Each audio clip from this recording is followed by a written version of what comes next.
ನಿಮ್ಮ ಮನೆ ಬಾಗಿಲಿಗೆ ಬರ್ತಾ ಇದೆ ಈಗ ಆರೋಗ್ಯ ಪರೀಕ್ಷೆ. ಇದೊಂದು ಹೊಸ ಇವತ್ತಿನಿಂದ ರಾಜ್ಯ ಸರ್ಕಾರ ಹೊಸ ಗೃಹ ಆರೋಗ್ಯ ಅನ್ನುವಂತಹ ವಿಶೇಷ ಯೋಜನೆಯನ್ನ ನಿಮ್ಮ ಮುಂದೆ ಇಡ್ತಾ ಇದೆ. ಅದರ ಬಗ್ಗೆ ನೋಡ್ತಾ ಹೋಗೋದಾದ್ರೆ ರಾಜ್ಯದಲ್ಲಿ ಮನೆ ಮನೆಗೆ ಭೇಟಿ ನೀಡಿ 30 ವರ್ಷ ಮೇಲ್ಪಟ್ಟವರ ಸಾಂಕ್ರಾಮಿಕ ಅಲ್ಲದ ರೋಗಗಳ ತಪಾಸಣೆ ನಡೆಸೋದಕ್ಕೆ ಔಷಧ ವಿತರಣೆ ಅಗತ್ಯ ಚಿಕಿತ್ಸೆಗೆ ಸಹಕರಿಸುವಂತಹ ಗೃಹ ಆರೋಗ್ಯ ಯೋಜನೆ ಸೋಮವಾರದಿಂದ ರಾಜ್ಯಾದ್ಯಂತ ಚಾಲ್ತಿಗೆ ಬರ್ತಾ ಇದೆ. ಅಂದರೆ ನೋಡಿ, ಅದು ಓಪನಿಂಗ್ ಆಗ್ತಾ ಇದೆ.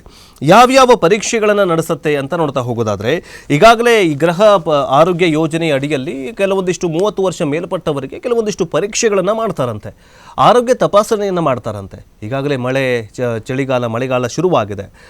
ಅನೇಕ ಈಗಾಗಲೇ ಕೊರೋನಾ ಕೂಡ ಬಂದಿದೆ, ಡೆಂಗ್ಯೂ ಕೂಡ ಬಂದಿದೆ, ಹಂದಿ ಜ್ವರ ಬಂದಿದೆ, ಹಕ್ಕಿ ಜ್ವರಗಳು ಬರ್ತಾ ಇದ್ದಾವೆ.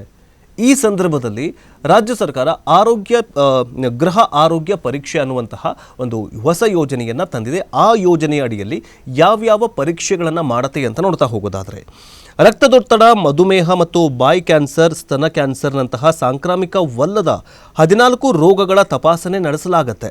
ಜೊತೆಗೆ ಮಂಗಳವಾರ, ಬುಧವಾರ ಮತ್ತು ಶುಕ್ರವಾರ ಹಾಗೂ ಶನಿವಾರದಂದು ಮನೆ ಮನೆಗೆ ಆರೋಗ್ಯ ಕಾರ್ಯಕರ್ತರು ಆರೋಗ್ಯ ಪರೀಕ್ಷೆ ಮಾಡೋದಕ್ಕೆ ಬರ್ತಾರೆ.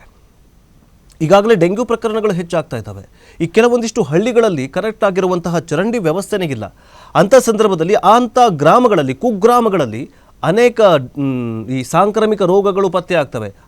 ಸಾಂಕ್ರಾಮಿಕ ರೋಗಗಳ ಸಂಖ್ಯೆ ಹೆಚ್ಚಾಗುತ್ತೆ. ಕೊರೋನಾ ಆಗಿರಬಹುದು, ಡೆಂಗಿ ಆಗಿರಬಹುದು, ಹಂದಿ ಜ್ವರ, ಹಕ್ಕಿ ಜ್ವರ, ಈ ಮಂಗನ ಕಾಯಿಲೆ ಅಂತ ಬರ್ತಾವಲ್ಲ. ಈ ಸಂದರ್ಭದಲ್ಲಿ ಈ ಒಂದು ಯೋಜನೆ ಜನರಿಗೆ ಯೂಸ್ ಆಗಲಿದೆ. ಈವನ್ ಆರೋಗ್ಯ ಇಲಾಖೆಗೂ ಕೂಡ ಯೂಸ್ ಆಗುತ್ತೆ.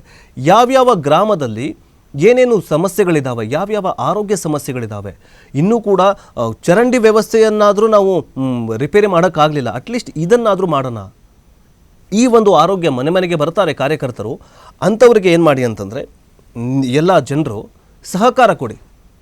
ಸರ್ಕಾರಿ ಆಸ್ಪತ್ರೆಗಳಲ್ಲಿ ಸಿಗುವಂತಹ ಔಷಧಿಗಳೇ ಗಟ್ಟಿಮುಟ್ಟ ಔಷಧಿಗಳು. ನೀವು ಪ್ರೈವೇಟ್ಗೆ ಹೋಗ್ತಿರಲ್ಲ, ಅಷ್ಟೊಂದು ಸರಿಯಾಗಿ ಕೊಡಲ್ಲ ಅಂತಂದರೆ ದುಡ್ಡು ಕೊಟ್ಟರೆ ಕೊಡ್ತಾರೆ. ಆದರೆ ಕೆಲವೊಂದಿಷ್ಟು ಮೆಡಿಸಿನ್ಗಳು ಆರೋಗ್ಯ ಇಲಾಖೆಯಲ್ಲೇ ಸಿಗತ್ತೆ. ಸೊ ಈಗ ಜನರು ಈಗ ಆರೋಗ್ಯ ಕಾರ್ಯಕರ್ತರು ಏನು ಮಾಡ್ತಾರೆ ಅಂತಂದರೆ ಈ ಕೆಲವೊಂದಿಷ್ಟು ಕ್ಯಾಂಪ್ಗಳನ್ನು ಹಾಕ್ಕೊಂಡು ತಮ್ಮ ಊರಲ್ಲಿ ಚೆಕ್ ಮಾಡೋಕ್ಕೆ ಬರ್ತಾರೆ. ಸೊ ಅವ್ರಿಗೆ ನೀವು ಸಹಕಾರ ಕೊಡಿ, ನೀವು ಕೂಡ ತಪಾಸಣೆ ಮಾಡ್ಕೊಳ್ಳಿ ಅಂತ ರಾಜ್ಯ ಸರ್ಕಾರ ಹೇಳ್ತಾ ಇದೆ.